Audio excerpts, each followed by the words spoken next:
vamos iniciar o nosso estudo de Gênesis, mas nós o faremos só a partir do capítulo 1 até o 11. E provavelmente você está perguntando, por que só do 1 ao 11? Durante todo o curso você vai perceber a razão dessa opção. Mas eu digo que tenho vários motivos pelos quais eu considero, em particular, estes 11 capítulos, e uma das razões é que eu entendo que esse texto só foi anexado ao Pentateuco, à Torá, num período muito, muito posterior. E vou dar as razões do porquê eu creio assim no desenvolvimento deste curso com vocês. Devo dizer que Gênesis de 1 ao 11 é um dos textos de maior densidade teológica que encontro no Antigo Testamento, e por isso merece ser estudado. E há algumas questões que eu levanto sobre o Gênesis do 1 ao 11. E uma delas é que são as características que eles têm.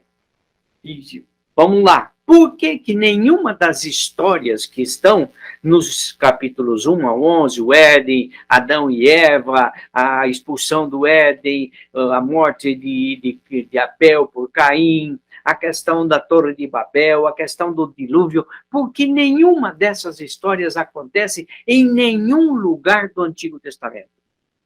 É um silêncio completo. Tem que haver uma razão para isto.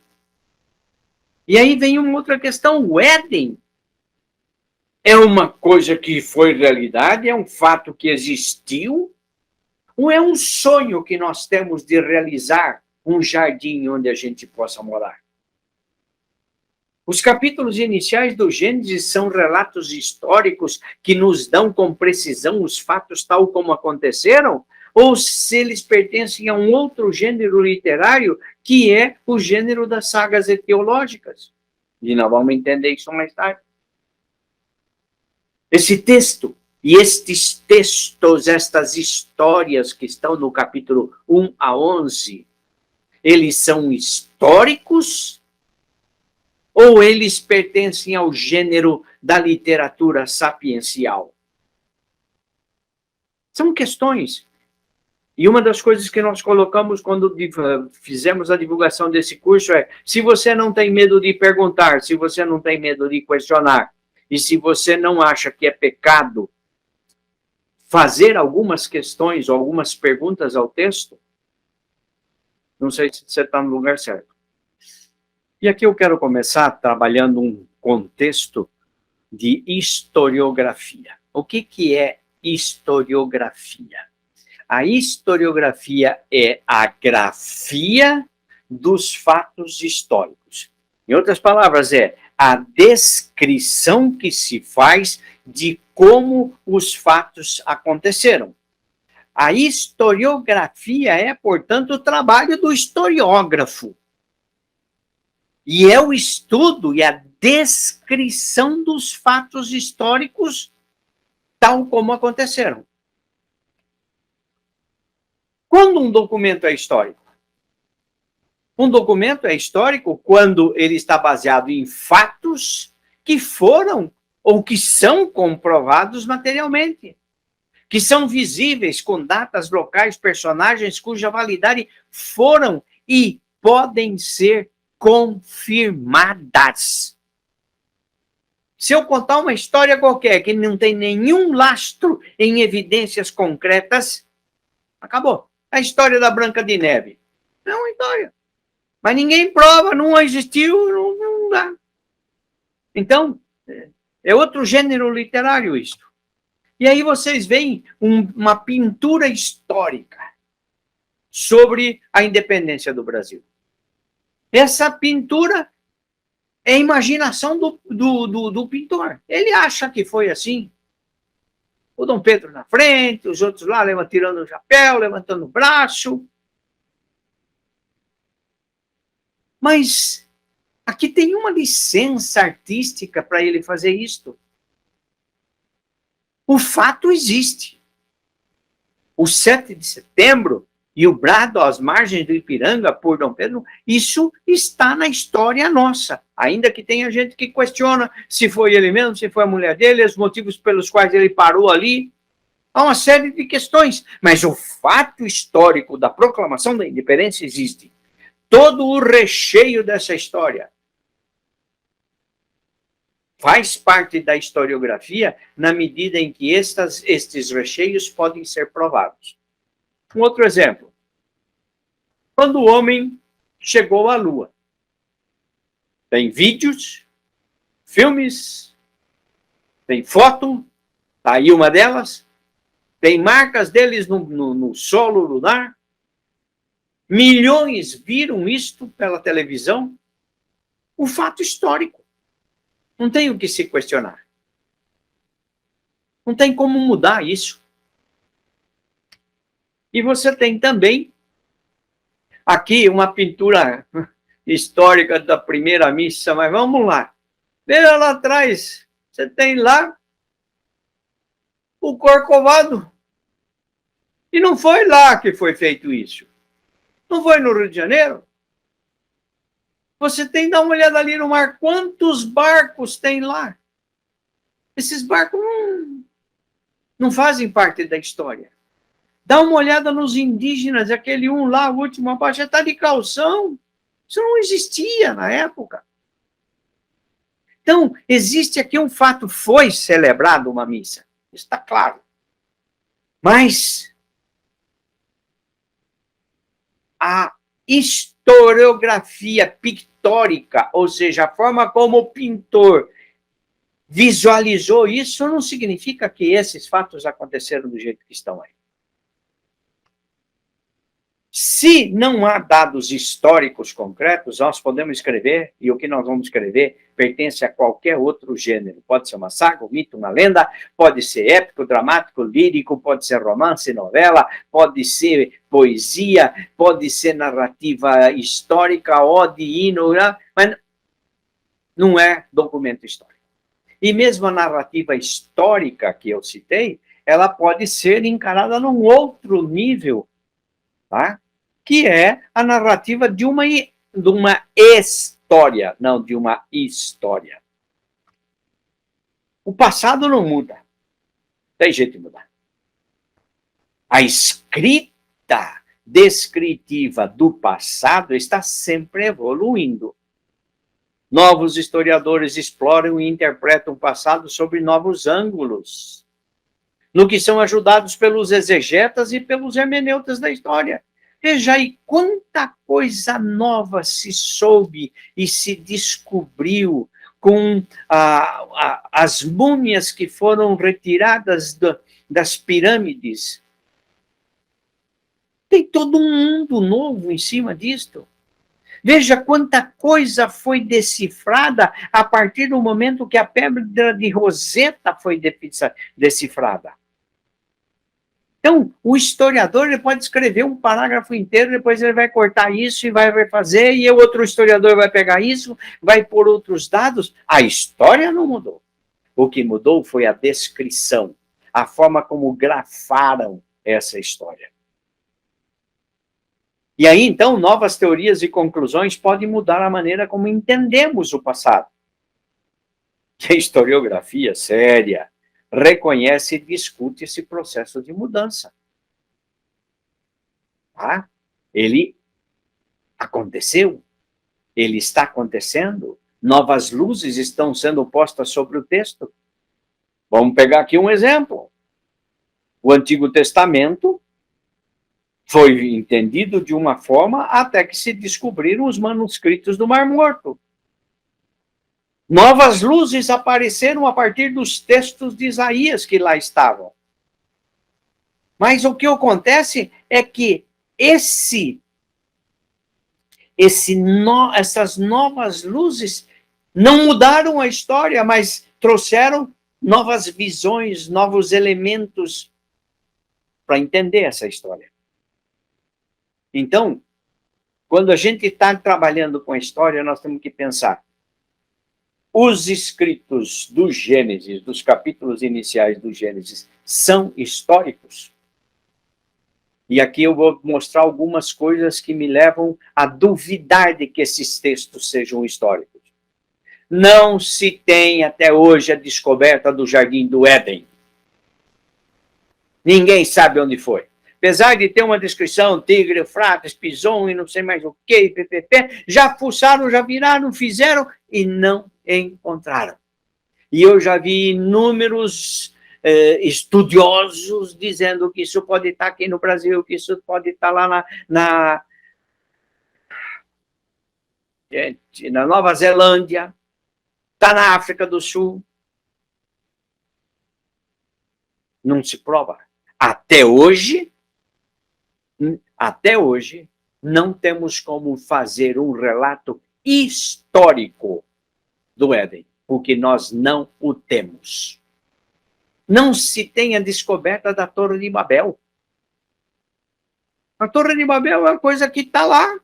Ninguém achou, ninguém sabe onde foi construída, quantos andares tinha, qual era a base, como é que eles juntaram tijolo, essas coisas não existem. Então nós não podemos dizer que é histórico uma coisa que não dá para pegar, não dá para provar, não tem onde ir lá e verificar isso. Por exemplo, Jericó. Jericó está na Bíblia. Jericó existe. As ruínas estão lá. Eu visitei Jericó. Então, Jericó é histórica. Ainda não se sabe onde fica o Monte Ararat, porque tem uma série de montanhas ali, qual delas é mesmo o Monte Ararat? E mais, em todas elas, nunca se descobriu nenhuma evidência de uma arca lá. Ainda que, andei pesquisando bastante, dizem que tem lá uma foto de um não sei o que é um barco, já foram lá, que é uma construção. O interessante é que todos os sites que noticiaram isto foram sites evangélicos, religiosos. Não tem nenhuma sociedade arqueológica, nenhum instituto sério que diz, não, isso aqui é do dilúvio do Noé. E o dilúvio não foi comprovado da maneira como está relatado. E se tivesse acontecido tal como se tem no Gênesis, a Terra teria enfrentado problemas com sua rotação. Por quê? Pensa nisso, gente. Vamos tomar a sério o relato do dilúvio, que o barco ficou no Monte Ararat, que está com 2.000 metros de altura. A Terra todinha foi coberta de 2.000 metros de água. Se isso aconteceu, a massa da Terra mudou. E se a massa da Terra mudou, a gravidade mudou. E se a gravidade mudou, a Terra teria saído da sua órbita. Uma pergunta que fiz muitas vezes aos estudantes de primeiro ano do seminário era o seguinte: para onde foi toda a água do dilúvio? E eu confesso que vi muita gente embaraçada, não sabendo explicar. A arca, nas proporções descritas, é impossível de abrigar os animais da forma como foi requerida. Por quê? A ordem de colocar exemplares de todos os animais da Terra era impossível, não era exequível, porque Noé não tinha acesso e nem conhecimento de todas as espécies. Vamos pegar aqui um exemplo. O urso koala só tem na Austrália. Ele não sabia que tinha esse urso. E ele não podia ir na Austrália para pegar um urso koala para levar e pôr no bar. O ornitorrinco também não tinha. O canguru também não tinha. Então, a Arca de Noé, ainda de que tenha dito que ele colocou todas as espécies, não pode ser todas as espécies da Terra. E uma arca, volto a repetir o que eu já disse lá atrás, a arca nas proporções descritas é impossível de abrigar os animais da forma que se pede. Aí vem um aluno que me diz assim, não, professor, é que o anjo pegou um urso koala lá da Austrália e levou e pôs dentro da arca. Para que ter que inventar essas fantasias e o cara consegue acreditar nessa fantasia e não consegue perceber que a interpretação dele é que está errada. E aí eu quero citar alguns estudiosos de vários dos que eu li. E o problema da Arca de Noé é uma parábola que pretende ser uma espécie de forma religiosa autorizada da maneira mais simples possível de representar a melhor forma de preservar a biodiversidade sob uma restrição orçamentária limitada. Vamos traduzir isso para o português. O que ele está dizendo? A história da Arca é uma metáfora. E uma metáfora para salvar as espécies quando se tem um orçamento muito reduzido. Para pegar um outro que eu li, é uma história ingênua propondo uma salvação ecológica. Quanto à Arca também, vamos pegar, desde o século XIX, muitos supostos avistamentos da Arca, na grande Monte Ararat, que mantiveram viva a esperança de que a Arca ainda existe em condições intactas. Apesar de muitas expedições, muita fotografia e aplicação de satélite com modernas imagens e outras tecnologias, a confirmação da existência da Arca no Monte Ararat continua a nos iludir. Os crentes do Ararat continuam à procura nesta montanha. Há vozes insistentes oferecendo razões pelas quais a Arca não foi encontrada lá. E esses dizem, é porque a Arca não está lá, está em outro lugar. Por que não vão dizer, peraí, será que nós estamos entendendo o texto da forma correta? Será que não é hora de nós mudarmos o nosso entendimento e a nossa interpretação da história do dilúvio? E existem algumas evidências internas da ahistoricidade. Existem duas narrativas da criação. Uma de capítulo 1 até o versículo 2. Então, capítulo 2, 4a. E depois uma segunda que começa no 4b e vai até o capítulo 2. Elas são diferentes. Eu diria até certo ponto opostas. Dizem dois processos e dois cronogramas de criação. Qual delas é a verdadeira? O primeiro relato ou o segundo relato? Se foi Moisés quem escreveu, e Moisés viveu a maior parte da vida dele no deserto, como é que ele podia imaginar a criação em um ambiente de tanta água quanto existe lá na coisa? Se você pegar o primeiro capítulo e começar só localizar onde é que está a água que é citada lá, você vai se perder. Tem muita água. E ali, dizem alguns, existe o conceito da hidrogênese, ou seja, a vida que nasce da água. Se fosse um historiador mesmo, ele ia se preocupar em explicar de onde saiu a tal da esposa do Caim. Porque o historiador faria isso. Porque a questão fica solta. Mas não existe isso. Existe a degeneração do ser humano quando apareceram os filhos de Deus, os Beni Elohim, que se casaram com as filhas dos homens e nasceram gigantes. E o historiador simplesmente nasceu gigante, não explica porquê, não onde foi, nada. Aí você tem também a história de Noé e da Arca. E quando se faz perguntas de cunho histórico, a coisa complica. Porque existem duas aparentes histórias do dilúvio. A ausência de informação geográfica de onde Noé e a família desceram da arca. Não diz que parou, desceram, construíram e passaram a viver, mas não diz onde foi. Se foi no Monte Ararat, não diz. E não diz, elas desceram no lugar e foram para outro lugar. Não. Fica solto. Parece história infantil. Vamos pegar aqui a história do Chapeuzinho Vermelho. Ah, a moça não tem o nome dela, o parque não se sabe onde é, e põe. Eu não estou dizendo que essa história tem a mesma, vamos dizer assim, a mesma densidade, mas eu estou dizendo que ele não tem elementos históricos mínimos. E aí também tem o problema da Torre de Babel, nunca encontrada, não se sabe onde foi, não se sabe quantos andares, não se sabe como era a base, e fala de uma língua única. E vamos dar uma olhada nessa história da língua única. Os linguistas puderam estabelecer um modelo confiável das relações familiares entre as línguas.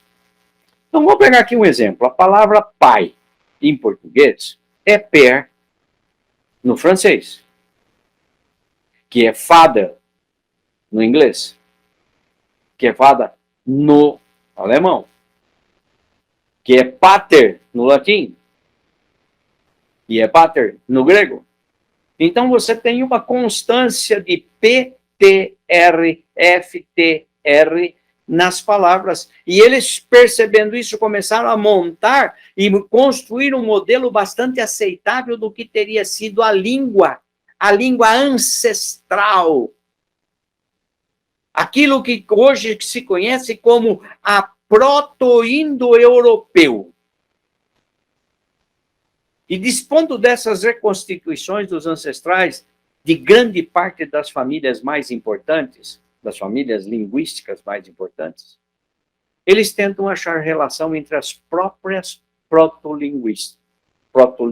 Vejam, tem aqui um bloco inicial de língua.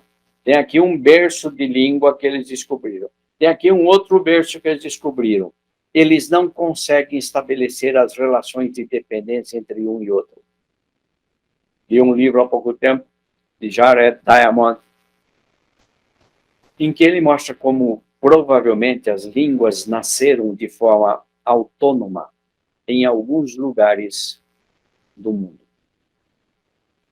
E elas não guardam dependência na sua base, umas com as outras.